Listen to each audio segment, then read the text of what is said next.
बौखलाहट है शिवसेना के भी किले के अंदर और जो है तो बीजेपी के भी खैमे के अंदर घबराहट है।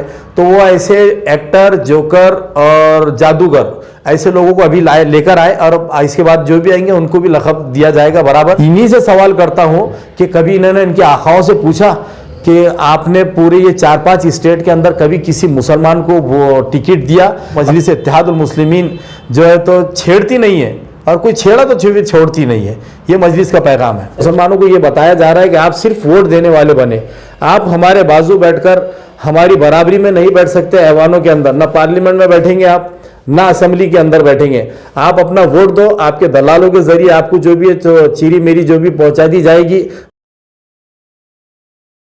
एमपी इम्तियाज जलील साहब के जो विरोधी अभी काफी मार्केट में आ रहे हैं, क्या कहेंगे इस तरह?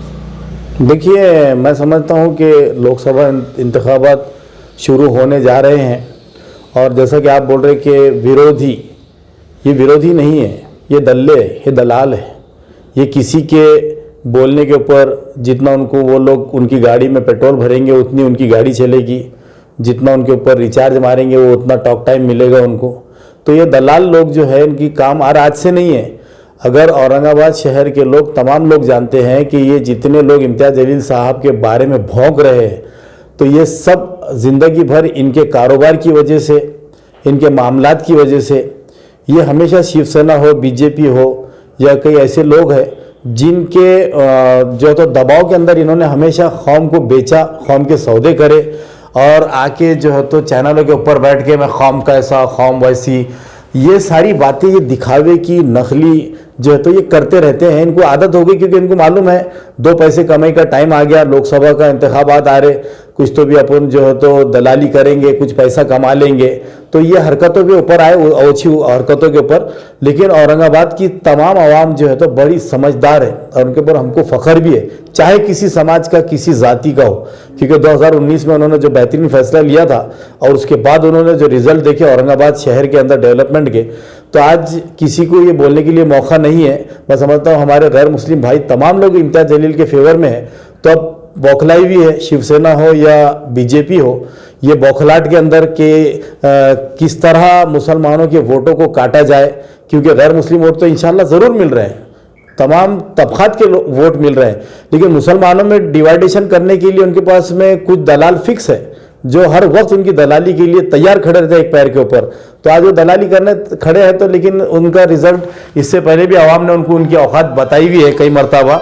जैसा एमएलए के इलेक्शन में उनको 1000-2000 वोटों के अंदर लपेट के फेंके, उसके बाद में बड़े दावे करते कि हमने यहाँ से नहीं दूसरी तरफ से भी चुन के आया, दूसरी तरफ से चुन के आने के बाद में जीरो बजट काम करने के बाद में वहाँ की आवाम ने जो है तो इनको जमानत जब्त करके वापस घर को भेजा है।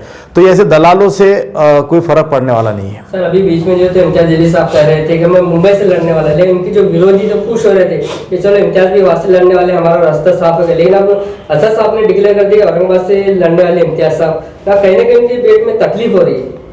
देखिए, उनको पता है इम्तियाज जलील साहब को कि बॉम्बे में जो वाक़या हुआ था उस वजह से उन्होंने मीरा रोड के ऊपर जो हरकत हुई थी तो उस वजह से उन्होंने ख्वाहिश जाहिर की थी कि और इतने बड़े बॉम्बे में इतनी बड़ी पॉपुलेशन के अंदर कोई ऐसा मुस्लिम लीडर नहीं है जो खुलकर आवाज़ उठा सकता है। जिस तरह आज इम्तियाज जलील साहब यहाँ पर सारी आवाज़ें उठा रहे हैं, चाहे डेवलपमेंट की हो, चाहे किसी समाज के फेवर में हो, जैसा आदर्श का भी उन्होंने उठाया, जात पात नहीं देखते।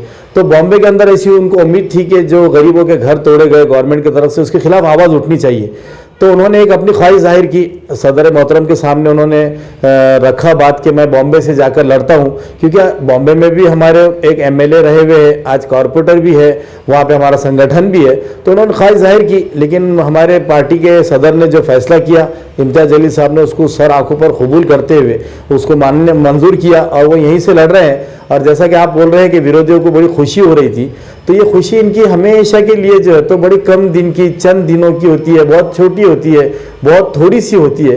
तो उनको उतनी खुशी मिल गई, अब ज़्यादा खुश होने की ज़रूरत नहीं है। इंशाल्लाह इम्तियाज जलील एमपी बनेंगे और सारे समाज के लोग उनको चुन कर लेकर आएंगे। सर, जैसे भी गुज़िश्ता दिनों में प्रकाश अम्बेडकर आए थे सुंदरी के हाउस में, उन्होंने मीटिंग में तो कोई ऐसा इशारा मिलता है अलायंस करने का फ्यूचर में?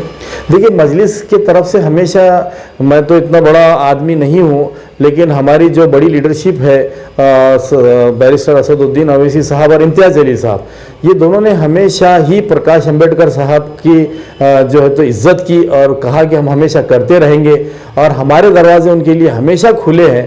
लेकिन बड़ा अफसोस होता है हमको भी इस बात के ऊपर कि आज हमारे MP MLA होने के बाद, हमारे कई कारपोरेटर्स होने के बाद, आज जो है तो हमें कोई अलायंस में लेने के लिए तैयार नहीं है।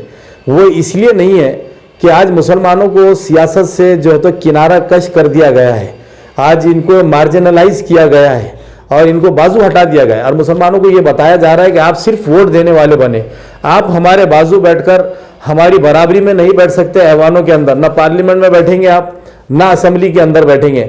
आप अपना वोट दो, आपके दलालों के जरिए आपको जो भी चीरी मेरी जो भी पहुंचा दी जाएगी, दलाल हमारा काम करेंगे और आप लोग जो है तो अपने फिर वापस वही जिंदगी के अंदर गुजरो। लेकिन बैरिस्टर असदुद्दीन अवैसी साहब, इम्तियाज़ जलील साहब, इन लोगों की यही कोशिश है कि कुछ भी हो, हम हमारी क़यादत का लोहा मनवाएंगे, हम जो है तो हमारी क़यादत जो ईमानदारी से, क्योंकि ये लोग तो इंसाफ नहीं कर सकते, ये बात साबित हो चुकी है। इंसाफ कोई कर सकता है तो वो हम लोग कर सकते हैं, सारे समाजों के साथ कर सकते हैं, ईमानदारी के साथ कर सकते हैं। इसलिए जो है तो मेरे को अफसोस होता है कि हम जो है तो सियासत से किनारा कर दिया गया है, लेकिन हम लोग इतने आसानी से हार मानेंगे नहीं। हम इंशाल्लाह ज़रूर सियासत के अंदर हमारा मुकाम बनाएंगे, हमारे नौजवानों को आगे लाएंगे, दूसरे समाजों के साथ में मिलकर चलेंगे और एक अच्छी सियासत को कायम करेंगे इंशाल्लाह। सर, महाविकास आघाड़ी में देखने में ये आता है कि कोई मुस्लिम चेहरा नहीं है। अभी सपा ने भी जो है समाजवादी पार्टी ने लिस्ट जारी की है, उसमें कोई मुस्लिम नाम दिख नहीं रहा। देखिए, ये आज से नहीं हो रहा है।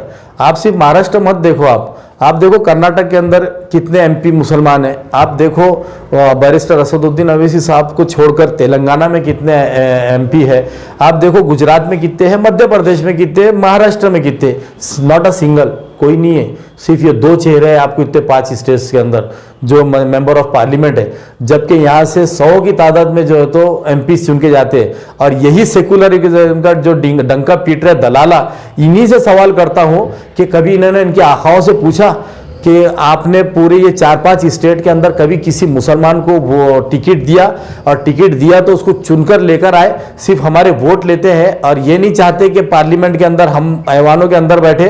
तो ये सियासत को समझना पड़ेगा। ये दलालों को मैं रिक्वेस्ट करता हूं कि फिर भी अभी भी आपको मौका है, आप जो है तो दलाली छोड़कर आज भी कौम की खिदमत का जो है तो जज्बा पालिए और जो है तो अपने मेंबरों को चुनकर भेजने की आप सिर्फ कोशिश कीजिए। बाकी नियतों को जानने वाला और करने वाला अल्लाह की ज़ात है। इंशाल्लाह आप नियत करेंगे कि हम ऐवानों में बैठना चाहते हैं तो इंशाल्लाह अल्लाह ताला ज़रूर ऐवानों में बिठाएगा हमें। सर, आने वाले वक्त में अकबर अवैसी एक सभा करने के वास्ते आ सकते हैं, आपको ऐसा लगता है? देखिए, अभी ये पार्टी के जो, क्योंकि इलेक्शन दोनों एकदम सेम डेट के अंदर है। अब बैरिस्टर असदुद्दीन अवैसी साहब को बिहार भी जाना है, महाराष्ट्र में भी है, उसके बाद तेलंगाना में भी है। अब पार्टी के बड़े हमारे जो लोग हैं वो बैठ कर डिसाइड करेंगे कौन कहाँ कैंपेन करेगा, वो बाद में डिसाइड होगा इंशाल्लाह। एक आखिरी सवाल, मजलिस ने कहा कि अपनी सीट उतारी और कितने? देखिए, अभी असदुद्दीन अवैसी साहब ने 3 ही सीट जो है तो डिक्लेयर की है। एक किशनगंज की है, एक औरंगाबाद की और एक हैदराबाद की। और आपको ये बड़ा अच्छा सवाल किया आपने, इतना 3 सीट लड़ाने के बाद हो सकता है और बाद में जो भी फैसला होगा बढ़ाएंगे, लेकिन फिर भी इल्ज़ाम हमारे ऊपर जो लगाते हैं तो इनकी मानसिकता समझ जाइए। हम 3 सीट में से 2 सीट जीतते हैं, उसके बाद भी हम B टीम कहलाई जाती है, जबकि इनकी सारी A टीम जो है तो उधर जाके चली गई, लेकिन उसके ऊपर कोई बोलने के लिए तैयार नहीं है। तो हमको सियासी हालात बदलने के लिए हमारी जमात को मजबूत करना पड़ेगा। सर, एक आखिरी सवाल, जैसा कि अभी प्रकाश अंबेडकर आए थे, वो कह रहे थे मैं औरंगाबाद से खासदार के से लड़ने वाला हूँ। BJP ने संस्कृत मंडल में कहा था हमारे हक की सीट हम यहाँ से हासिल करने वाले। हर कोई दावा कर रहा है, तो फिर कैसे? देखिए, अगर हक की बात आई तो मैं समझता हूँ कि आप भी जानते हैं कि आज किसका MP है यहाँ पर, हक उसी का है और उसी का रहेगा इंशाल्लाह। जैसे कि अभी हमने सर्वे किए थे, सर्वे में जो है तो हमने 6 नाम दिए थे, जैसे कि अफसर खान है, अतुल सावे है, केनेकर है, इम्तियाज जलील साहब है। तो 6 नाम में सब में टॉप पे जो थे इम्तियाज साहब का जो तो नाम आ रहा था। अरे भाई, मैं ये बात आप और मैं नहीं बल्कि पूरी आवाम कह रही है। और आपने जो एक नाम लिया वो नाम भी लेना नहीं पसंद करता हूँ। अरे उन लोगों की सोच, उनकी तालीम, उनका क्या म्यार है? आप बताओ ना मुझे, सियासत के अंदर उन लोग कहाँ बैठते वो लोग? उन लोग, अब मेरे को इससे ज़्यादा भी बोलना नहीं है, अगर वो तो उधर से कुछ आएगा तो इससे ज़्यादा आपकी मीडिया के ऊपर बता रहा हूँ कि मजलिस की जो है तो मुंह में ज़बान है। वो दौर गया कि जब कोई फाख्ते उड़ाते थे। अगर अब इम्तियाज़ जलील साहब, असदुद्दीन अवैसी साहब और मजलिस के बारे में अगर बेबुनियाद अगर इल्ज़ामात लगाएंगे और बुरा भला कहेंगे तो वो हाल मजलिस करेगी ज़बान से कि आपके फिर जो है तो अंदाज़ा हो जाएगा कि मजलिस किस तरह अपने जो है तो डिफेंस करना जानती है और किस तरह जो है तो मजलिस इत्तेहादुल मुस्लिमीन जो है तो छेड़ती नहीं है, और कोई छेड़ा तो छोड़ती नहीं है। ये मजलिस का पैगाम है। सर, तालीम से एक बात समझ में आई, अभी कोई एक समाज सेवक सोशल मीडिया पे आए दिन रहते, तो बोले खैरे साहब बोले चौथी पास है, बोले 12वीं पास है, बोले ये देखिए, एक जादूगर है, एक जोकर है और एक एक्टर है। ये जो है ये ग्रुप जो है तो ये कोई सियासतदान नहीं है, ये कोई एक्टर, कोई जादूगर और कोई है तो जोकर। ये लोग अभी मैदान में आए हैं और हकीकत में अगर इनको आप इनकी इंक्वायरी करेंगे तो ये बीजेपी, शिवसेना, जो भी मजलिस से डरते हैं, जिनको डर है कि इम्तियाज़ जलील साहब ने आज सारे समाजों के अंदर अपना नाम किया है और आज सारे समाज चाहते हैं कि ऐसा पढ़ा लिखा, काबिल और समझ बूझ रखने वाला और जो है तो शहर के डेवलपमेंट के लिए नहीं बल्कि ज़िले के डेवलपमेंट के लिए काम करने वाला इंसान ही हमको चुनकर देना है। तो बौखलाहट है शिवसेना के भी किले के अंदर और जो है तो बीजेपी के भी खैमे के अंदर घबराहट है। तो वो ऐसे एक्टर, जोकर और जादूगर ऐसे लोगों को अभी लेकर आए और इसके बाद जो भी आएंगे उनको भी लक़ब दिया जाएगा बराबर, क्योंकि ये उनकी असलियत है, सियासतदान नहीं है। चलिए सर, शुक्रिया।